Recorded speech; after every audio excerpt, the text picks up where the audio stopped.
Pete's on. So tonight we're going to have Pete Matthews from Paintworkz. We had him on episode 22, I think it was, before Christmas. We had him in the studio and we chatted to him. If you don't know Pete, he's probably produced some of the best show cars on the VAG scene in Ireland, and his company Paintworkz has produced some of the best show cars in Ireland. He's well known in Ireland, UK, with himself and his cars that he's built. So I'll just add Pete now if he's on here, and there he is. So go live with Pete. Just joining now.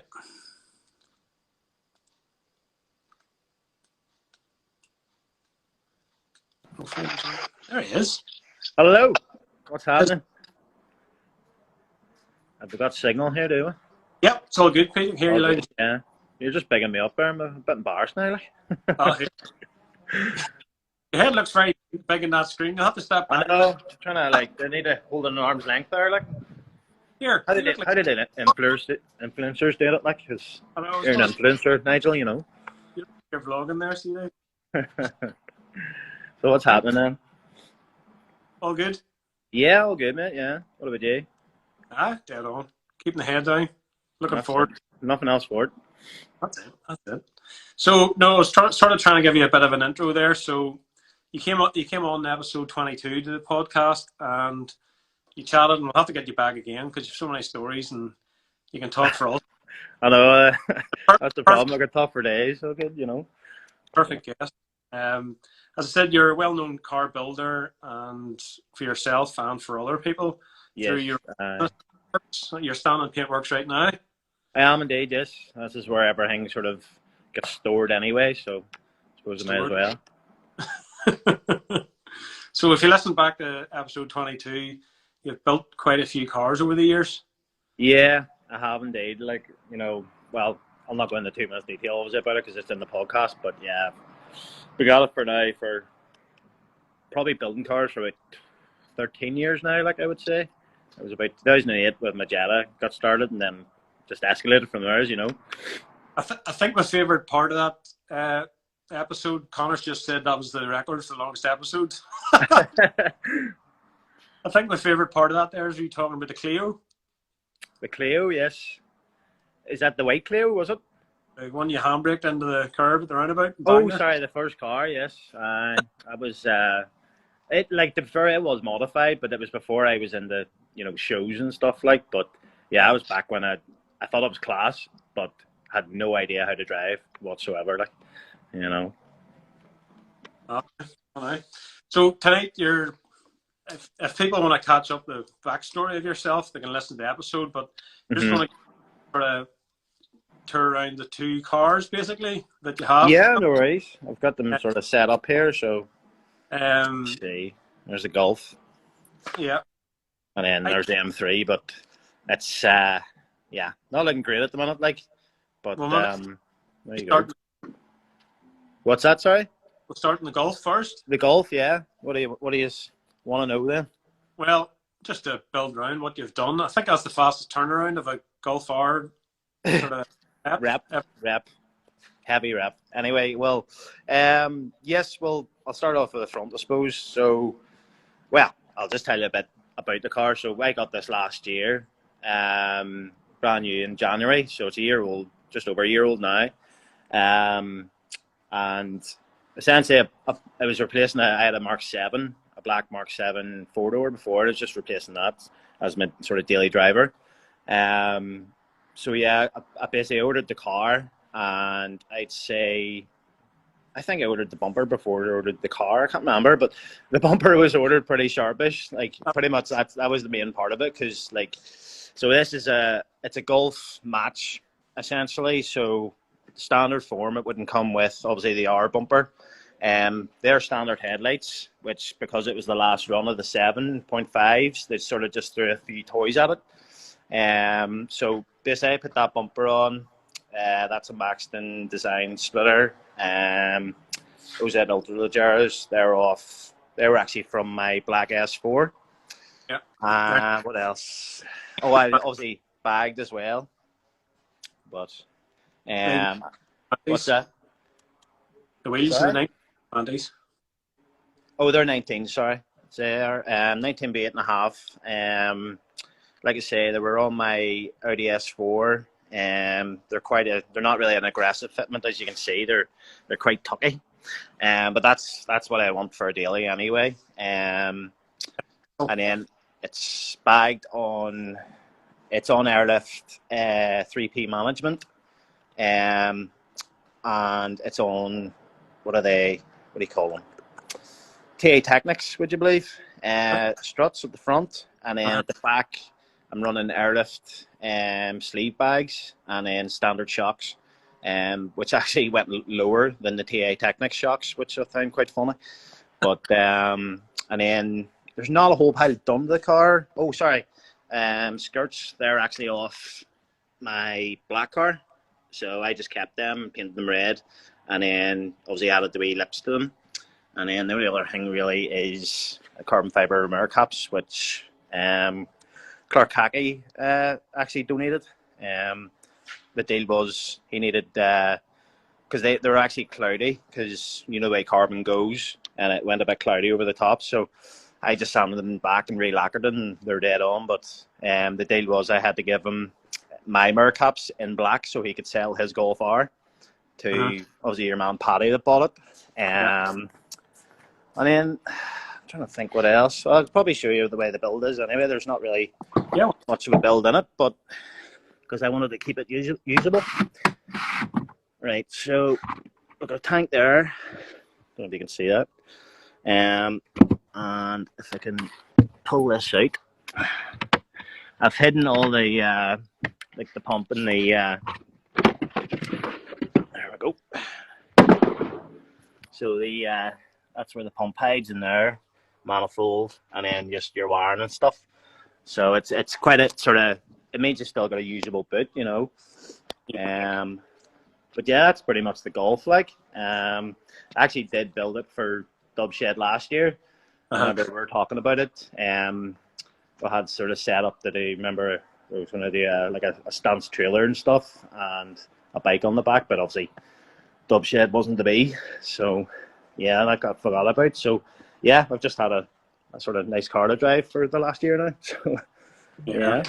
It's the perfect daily, really. You've got economy and it looks like a Golf R, and you've got Well, stands. that's it. But the problem is with it looking like a Golf R, the amount of boys that try to race me, and I'm just too scundered. I just like, oh, just leave me alone, please.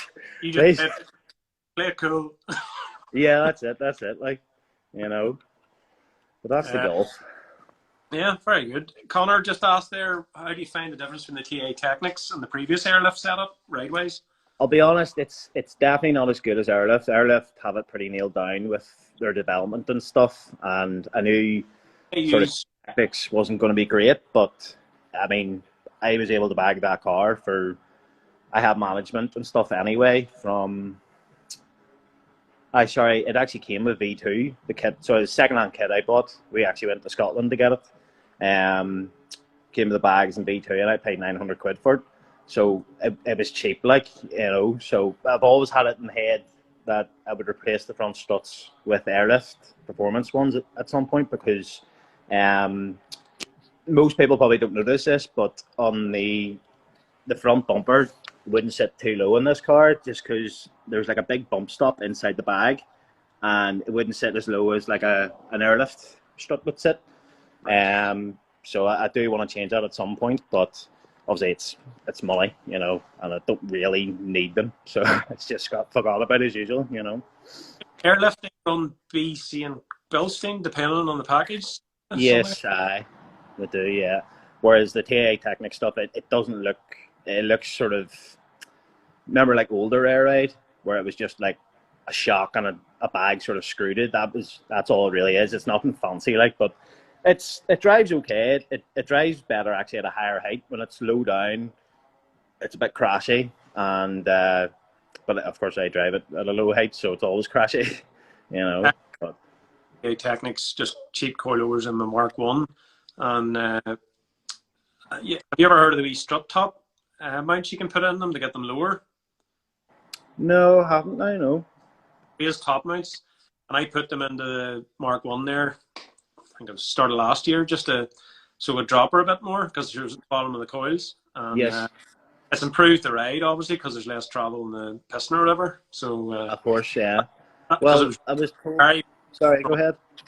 it was very bouncy at the front, and when I made that mod, it made all the difference to the coilovers at the front. So, Right. Okay. Well, I was told actually that there's a big bump stop inside, obviously inside the bag of my struts, and you can cut it, and then that gets you a bit more drop.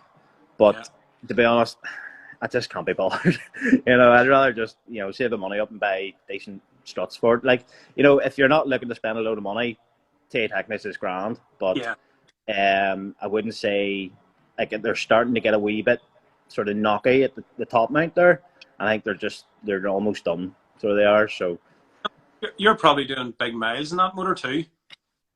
I wouldn't be doing massive miles now. I've done there's 10,000 in a year, so it's sort of average miles. But like I wouldn't like obviously I'm back in Bangor, you see, and the house is like you could throw a stone that's that close to the yard, so I just sort of drive anything now. There was actually a time there at Christmas the Golf didn't move for about a month and a half. I just left it here, so that Connor's just there, cut the bump stop or it'll cut your face.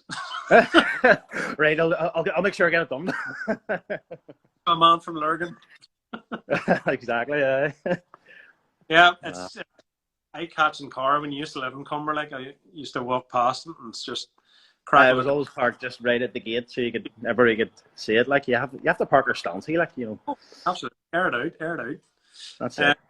Yeah, cool car. Pity we couldn't have seen it with the trailer and stuff. The rest of it, aye. Well, you never know. It could happen again. So the E46 or E46, sorry, M3 then. Yes. What would you call it? A long-term project? Yeah, well, it has been a long-term project just because of sort of what we've done with the floor of it. Obviously discussed that in the podcast and stuff, but basically rebuilt the whole underneath of the car, and it's because basically I'm not going to sell it. I'm in no mad rush to get it done, and then there's been no real shows to work towards. So I've just been like, you know what, I'll take my time with it. And at the minute, work has sort of took priority because I'm just taking what I can get at the minute, and it is busy. So I'd rather bring in money, rather than working on my own stuff at the minute. Because like I say, the only shows I really talked about this year is like Players Classic and stuff. And, they're later on the year anyway. So I was sort of aiming to maybe get it painted for Players and drive it over. But given that they're limited spaces this year, I'll probably not bother. Because I'll probably not get in anyway. But I would say next year it'll be done for next year. Because I want to do. That's what I've been saying for 10 years about an additional one. Well, the thing is as well, like I go onto Facebook every day and the prices are they keep going up. So I'm happy enough to hold on to it, So, quick walk around the M3 then, what you've done. Yeah, I'll swap around here. Right, so it's a pigsty inside. Like it's just everything's just thrown in there. But long story short, the floor was reinforced. Actually, can't even see it, but it's in there, and we've done. If you follow Redditch Motorsport, we've pretty much just emulated what they do to their cars, and they charge an arm and a leg to get it done. And then there's probably no point in showing you under here because you can't see anything. But underneath has been done, and it's all fairly brand new under there. There's pictures of my Instagram if you just want to go have a nosy. Just before you go on, if you look at Pete's Instagram page, you can scroll down and see the great job that car is underneath the top of it. Yes, the top half really doesn't do any justice at all. But I felt it'll get there, and then we've got. I'll need to pull this out of the way actually.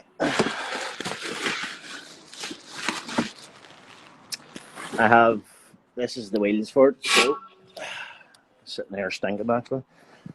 Get a wee wipe.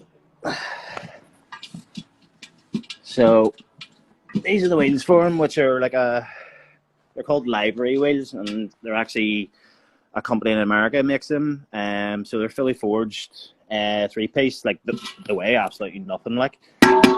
And what I did, because obviously I think that's terrible looking, even though I had it on the car for like that for a year. I've never really liked the wheels like that. Yeah. So acid dipped them back to bare metal, and then did like it's hard to see, but it is like a brushed effect on the faces and the dishes, and then I did like a matte lacquer over the top. So that is just bare metal with lacquer on it. There's no paint, if you know what I mean. So that'll be the wheels for it. Obviously, wheels, Pete? What's that? Sorry. What's the specs, widths and ET and stuff like that? The rears are 11.5, and can't remember the offset of them, but it was a high enough offset because they tucked on the arches of this, they did. So, and then the fronts are 10.5s. I think the ET's in around 35, so it is. But I'll be running. Well, I probably this is the wrong way to get stance, but I'll be running 40mm spacer in the rear, and then a 30 in the front, and then lots of camber and stuff. Just for a while, just because I've always sort of wanted to do it. Like, I've never really done the silly stance thing with my cars. It's always just been a nice, neat fitment. Yeah. But I'm going a bit silly this time, just for a while anyway. Try it out, see what it's like, and then maybe change it up. You know. You took that over to Players 2 years ago, if I remember. Pete? Yes, I did indeed. That was probably the beginning of the end for the floor of it anyway. I remember JP was in the back, and he could actually feel the subframe sort of like twisting, so he could. But yeah, and then I lost a splitter actually on that trip. But yeah, it was a good drive though. It was good fun driving over there and stuff, and we actually managed to sneak the car into the show as well. So we did. It was run them wheels that time as well, wasn't it? Yes, it was. It looked tidy enough. It was starting, obviously, the front wings in these cars are renowned for rotting, and mine were, and I was just covering them up with stickers and whatever else. But I've actually 2 new wings there.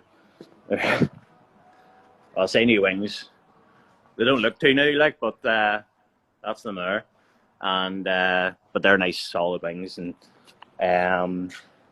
so just getting a load of paintwork really. Obviously, the rest of the body in the car was straight. It was just sort of like there's wee wobbles and wee car park things, but there's the actual car, bar the front wings, was a very straight car. You know. Are you going to widen the arches in any way, or just going to? No, I'm actually just going to leave it standard, because at one point it probably will be a standard car, just because that's the way they're worth the most money. So everything I'm doing at the minute will be reversible essentially, and at the very most it'll be at OEM Plus, because I'll be going. It has the red leather, but I've never really liked the M3 seats, so I'll be putting pole positions in there and getting them retrimmed. What was that, Nigel? Great choice, pole positions for the win. Well, that's it. They're a gorgeous seat, and they fit me, you know, because there's a lot of seats out there are very pinchy for the more portlier chap, shall we say. And Editions in the Edition 30 for a summer, like, and they're just such a good wheel. Yes, wheel. Yeah. No, they're a cracking seat, and I had them in my S4. I had them in, sorry, and they were a great seat. Like, they weren't pole positions in the TT, but they were something similar, so they were as well. But so I'll be sending it back over to the boy Dale Optimus to get him to trim the seats and stuff. But that's down the line at some point. I'm not sure when that'll happen. Maybe next year. But like I say, not rushing myself with it. You'll check the head saggers, sure. Probably, yeah. I always get the itch around about November time. I'm like, right, need to spend money here, you know. Somebody announces a show date and you just go, right, time to get stuck in. Well, that's it's been weird, because that's the way I've always built the car. It's like, right, we'll aim for a deadline here and build the car for that. It's usually been dub shed nearly every time, and see, without that, I haven't had the motivation, to be honest with you. That's the thing. Like, you think to yourself during all this here, you know, I should really be working on the car, but as you have a finish line, you know, it's hard to focus on it, if you know what I mean. Yeah, it is like, and that's been the weirdest thing for me because usually I'm very motivated to get the cars done and stuff. Like, don't get me wrong, there's times when you just say, "Fuck it, I can't be bothered." But last year, it was strange. You know, it was just a completely different year from any other year, and yeah. But I'm trying to get my head back in the game to get stuff like this done and get it finished. You know. It was very much, what's the point? So it was. Yeah, well, that's it. You know, it was the same with the golf. I had it done, and I was like, right, it's done now. It's like, what do you do with it? You know, but Power wise in the M3, have you done anything, intake, exhaust, mapping, and anything like that? well, there is a. I'll try and open the bonnet here. There at the minute, there's a Can-Am. I don't know what you would call it. Some sort of induction kit. Right, very dusty anyway. Hold on. Right, so at the minute I have Can-Am induction kit thing with like a heat shield thing, but I will be doing velocity stacks, so basically doing away with the airbox. And believe it or not, there's velocity stacks actually inside the standard airbox, and PS Designs pretty much take them out and then make a kit.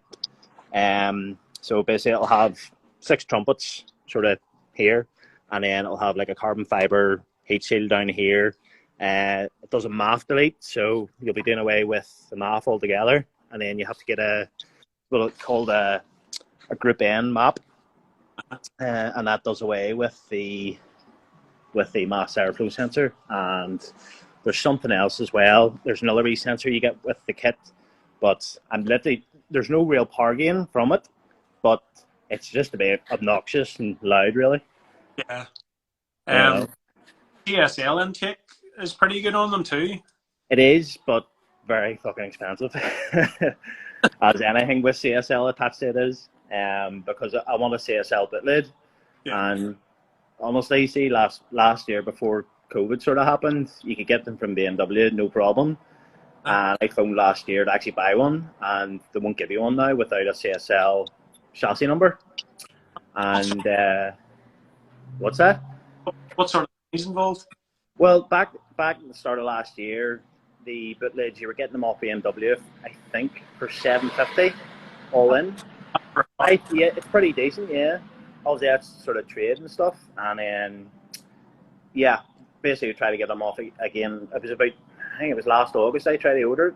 And they were like, no, we can't do it. And I was like, bugger, right, okay. So I went on eBay because people were reselling them on eBay. And last year they were well known about 150 quid. So they were about 900 quid plus postage. See now, $2,500. What? Yeah, $2,500 for flipping fiberglass bootleg. Like, I was just like, no. So that's sort of fiber. They're a fiberglass bootleg, even though it is a genuine BMW part. But it's obviously a very good fiberglass, but it's lightweight for the CSL. Ah, cool. Did you mention what airlift you're running that? Sorry. Yeah, so it's airlift, it's performance all around. So you've got your dampener adjustment and camber adjustment up front. There was no camber adjustment at the rear, so I put Powerflex camber adjustment rear arms in it, along with obviously a full polybush kit and stuff. At the minute it's running V2 because I stole the 3P for the Golf, but I would say I could end up going back in or getting 3P kit or something. Because the 3P is just, once you get used to it, it's nice, like. Yeah. But there you go. You see that car out in the road. The thing about the E46, especially M3, there's not too many guys that went full show build, stance build on them. Yeah, there's a couple of boys from England that have done it and stuff. There's a pink, that Porsche, the colour that Carl Taylor did is RS Turbo. I can't remember the name of the colour, but there's a guy with a convertible pink one, and that's the only real other one that I know of that would be known about, if you know what I mean. But there's or like E36s and older stuff that people are doing stance wise at the moment. Yeah, I think it's really the problem is the 46s is really just the money to buy them now. It's not that they're unattainable, but to spend 15 grand on the car now and then go all right, we'll just rack it here and make it all fancy. And I didn't pay 15 for mine. It probably stands me something similar, but like I said, everything I'm doing is reversible anyway, so it's no real odds. Connor says colours Ruby Stone Red. Ruby Stone Red, yes, that's the one. That's the one. Audience participation. That's it. I couldn't talk to you without talking about your addiction to bikes, Pete. Have you any in the shed at the moment? A couple here, like hello on here. I'll switch it around. Follow Pete. And there we go. 1 or 2 bikes you've been drilling over. Well, that's it. Like, so this one here is not my bike. This is actually Tom Kennedy's new bike. And they're just full enduro bikes. We've started doing a bit of enduro riding and stuff. So, what ride at? Probably shouldn't say because I've already been down. But at the minute we're riding around the lead mines mostly. But since they're obviously relaxing restrictions here in April, there's a place called Dunmore Activity Centre, and they'll be opening up. They have a enduro course there. You can go up and do sort of enduro sort of riding up there. Then there's Todd's Leap. They have a course up there too. There's a place actually in Nuts Corner does training for enduro as well, and then there's a couple other places sort of like White Mountain and stuff. We'll be heading up there, so we'll be doing a lot more of that this year just because there's not a whole pile to do anyway. So might as well have a bit of fun. But did Mark bought a KTM there this week? He did. It's actually my old KTM because I bought this here. So that's a gas. So basically, I bought the KTM about a month and a half ago, and it's a cracking bike, but it's a motocross setup, so it's like too aggressive for enduro. And I actually only found out that Clark's done quite a bit of research on the bike, and the lowest speed you can do in that KTM is 12 mile an hour without actually having to pull the clutch in, whereas like these bikes here, you could go around at a walking pace on these and it wouldn't stall. So, but it's an absolutely great bike. So it is. But no, they're the toys really. And then I've got, this is my wee cafe racer build. This is what I love. Like I used to watch that program, Discovery Channel, Cafe Racer. Like I just love the sort of cafe racer style bikes. Yes. Well, this is my this is my third attempt at trying to finish one, and this is the closest I've ever been. Basically, I buy a bike and then I lose a bit of heart in it, and then it gets parked and somebody buys it. And that's what's happened. Like Clark ended up with my old CB 450, and I regret ever selling it, but sure, it is what it is. So yes, so this is the sort of the cafe build really. So this is started off life as a Honda CG125 Brazil. So Brazils have they would have like a high rise handlebars on them and stuff. It came with these tires, or like almost like an off-roady sort of tire. But obviously I've since changed it, and so I've got clip-ons now. And they have like bar end indicators and stuff. What else have we got? Actually, we've relocated the ignition barrel to the tank here, and then so that's like the wee speedo we've got for it. And then should be able to operate the lights here. I don't even know how to work this. There you go. So the bar ends. That's snazzy. Yeah, just something a bit sort of. You can get them for any bike, to be fair, like, but things for this bike, like the clip-ons, you can see there's actually like a spacer, because CDs they're just so tiny, and it's hard to get parts of them, and they're actually for a CB 125, which has a bigger stanchion. So I had to bring up the gap there. That's actually just a rubber to hide the spacers that I put in there, just to make them work, because they were just rattling about before. And then what else is there? So so this is like the air filter. That's like a sort of velocity stack looking thing. That's actually off a jet ski, would you believe? So basically the whole story of this bike is I'm sort of building it almost like a tribute, because of the way my dad passed away a couple of years ago there. So basically I'm building it the way he would have built stuff back in the day, and he would never have went and bought something. He would have tried to make it first. Yeah. So that's where the sort of the like the jet ski air filter and making like a wee, it's like a carbon fiber dash there and stuff. There will be like wee dash lights in there and stuff. What's that? Sorry. You'll never sell that, Pete. Sentimental. No, it's never going anywhere. It's and then I'm getting a wee plate made up in here, and it'll be called the Genie, because my dad was well known for a car he had. It was called the Gilburn Genie. So I sort of thought that would be a nice sort of nod to that, you know. That's a crack. And then that's the seat. Obviously, the seat on them's usually about this high. And what I've actually done is that's the battery like in the bottom of the seat there. And then because the battery usually sits down in here in a big cage thing.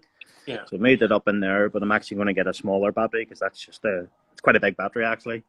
I've actually had to go bigger shocks at the rear because I'm a bigger lad. So as soon as I sat on that, the battery was just sitting against the tire. And then obviously they're like a fairly cafe racer tire. Apparently they are terrible to ride on, but they look cool. So, and then obviously a wee pipe on it there as well. But yeah, and then we're actually me, James Preston, Tom, and if you know Ollie Goodwin from England there, we are doing a tour of Ireland on them here in July. So we'll be starting off in Belfast and riding the coast all the way around to Wexford, down the bottom there. So it's going to take us about 6 days, obviously, because we're on 125. It's probably not the best idea, but it'll be a bit of crack, sure, you know. Definitely vlog. Well, yeah, we have chatted about it. We probably should sort of document it some shape or form, like, but I'll maybe leave that up to James. I think he's handy enough with a camera, you know. Get an ALB, support crew. Get the van. Well, actually, I think we're going to have a support van, but I'm not sure who's going to be driving it yet. But we've been talking about it there for about the sort of past week here, trying to get everything organised and sort of what we're going to. Ollie sort of thought we could do from Belfast to Sligo on the first day, like doing the coast, and me and James were like, no. So basically, I think the first day will be Belfast to Buncrana, which is you get a wee ferry from thingy there over to Buncrana, and that'll be the first day, and then we'll go on from there. But yeah, it should be a bit of crack. So it should. Absolutely. But Connor, the cocaine scooter. Oh, the cocaine white Honda Melody. Yeah, so that's full Miami Vice. Yeah, I was trying to go for the 80s vibe, like, I think I've got it there, like. To be honest, this is more of at the minute it's an ornament. It doesn't actually run, really, because I haven't finished it as most things. But I'll just walk you around it here. So obviously painted white, it's lowered at the front. The back end is stretched 10 inches. So that big bit of box section there is the stretch on it. Yeah. That's a smoothie wheel actually off. It was a monkey bike, and so these bikes, like, that is not the way the hub would be on it. So this is actually the old wheel. So there used to be a hub in the middle of that. I cut it out and sort of made almost like a jig to center it, and then I welded on studs onto the hub, and then this is the wheel off the monkey bike. It's just because it's a bit fatter if I show you in comparison. Nice. It's like a bicycle wheel. Yeah. So yeah, so that's sort of what I've done with that, and then it's a Technigas power pipe off a Peugeot Speed Fight that I modified to make fit. And what else is there? The grills. So I'll give you anybody 10 points if they can guess where I've made these grills from. You'll probably never get it, but that is a B5 Audi A4 grill cut down and obviously modified to fit in there. So there you go. And then this is the wee spotlight. So it's actually an old Lucas spotlight. I was donated a pair. Actually, do you remember the Jetta build? Yeah. I was donated them to put on that, but I never actually ended up using them. So but I thought it sort of it was just cool looking on the front of it, so bolted her on. The grills, was that influenced by Mr. A4, was it? No? No, but it was just, I actually think I pulled it off one of his cars, but it was just, I was walking around the yard and I knew, basically this wee bike came in like bits to me, so there was actually no headlight there, and I sort of thought I need to fill that hole with something, so I was like, a grill, like a slatted grill is what I was thinking, and I thought, right, so I walked around the yard, and not to be able to see it, but our yard is just filled with, well, there's cars everywhere, but there's a lot of Saabs and stuff, which I tried first, but they didn't work, so B5s prevailed, because they're the best car in the world. Apparently so now, apparently so. Yeah. There you go. Oh, absolutely awesome. The bikes take me to the fair, the stuff you do with them, so... And then I have, that's the death cart. So it is, so... I was trying to do a wee bit about building that, but it's like everything else, it just gets put to the side. But that's a 140 stomp pit bike engine, and it's just a wee wheelie machine, like it's great crack. But I've decided to go with this seat and stuff because I haven't ran about, you know. There you go. That is the bikes. That's ridiculous. Thanks for showing us around everything there, Pete. Yeah, no worries, no worries. Before let you go, thanks very much for coming on, all the rest of it. Shows No that, have you anything booked or? We've been talking Adam and James and stuff. I think we're going to Players. Not sure how we're getting there yet, but either I'll be heading over in the van or flying or something, or I would like to take the car, but it's just really dependent on if I can get a space at the show, which, like I say, it's probably slimmed in on at the minute. Yeah. But we'll see what happens. But that's the only thing I've got planned this year. Just because it's the only really show I want to go to. Bar, well, I think racism's on this year. From what I've seen there. It's on there, but I think they're in another lockdown or something. Oh, are they? Well, there you go. It's just, I'm a bit dubious to just book anything because you just don't know if it's definitely going to happen. So, but I would say the Players one will definitely be at Players anyway. So, well, but I don't think I'll be at any shows actually showing this year, but sure. I think you mentioned the Players are probably one of your favourite shows. Oh, definitely. It's. I'd say it's not like it's the best show in the UK, but it's just as an all-rounder. It's got the venue's great, you know, the atmosphere. The weather's always amazing down there. Like I've never seen a cloud in the sky really when I've been there. And then the cars are just outstanding. So they are. But yeah, I would say it's one of the bigger ones in the UK. For quality of cars and stuff, and yeah, it's one of my favorite ones in the year. Like obviously, if I can get to it, and then, but obviously, Dubshed's king. Dubshed is king. You know.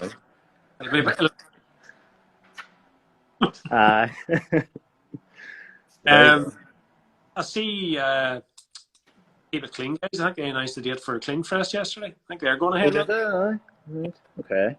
Definitely go to that. When are they talking about doing that then? Mid-September. Mid-September.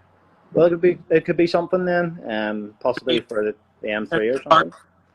Get the spray gun out. I'll get on it right now. But yes, thank you very much for chatting with us tonight. It's been no problem. Great as always, and I say we'll get you back in the studio again, and we'll have a laugh sometime down the line. No bother. You should probably, if we do, cut me off at an hour. Don't let it go on for 3 hours this time. You know. We go in to record. We sometimes wouldn't have a topic or whatever. We'll be lucky if we get half an hour here. Next thing we'll look at an hour and a half recorded. It does fly in, to be fair. Like it's like that day we did it. Like it went by like that. Like it was good crack. I have to say it is good. Nah, we'll do it again soon. So we'll. Thanks very much for coming on. If you want to follow Pete, he is at Light-Haired Pete. Light-Haired Pete, yeah. And his business is at Paintworkz. If you need anything done, give him a shout. He'll hook you. If you use the code RELOAD, he'll give you 90% off. Isn't that right, Pete? You can try. Here, thanks very much. Take it easy. No problem at all. See you later. Right.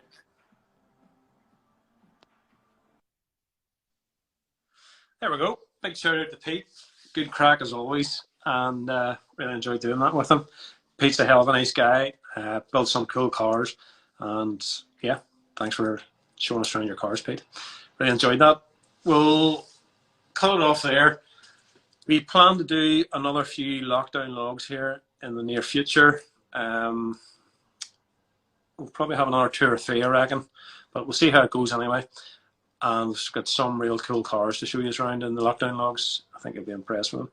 As I said before, listen to our podcast and get involved. It's great to have engagement with the audience and all the rest of it. I really enjoy doing it.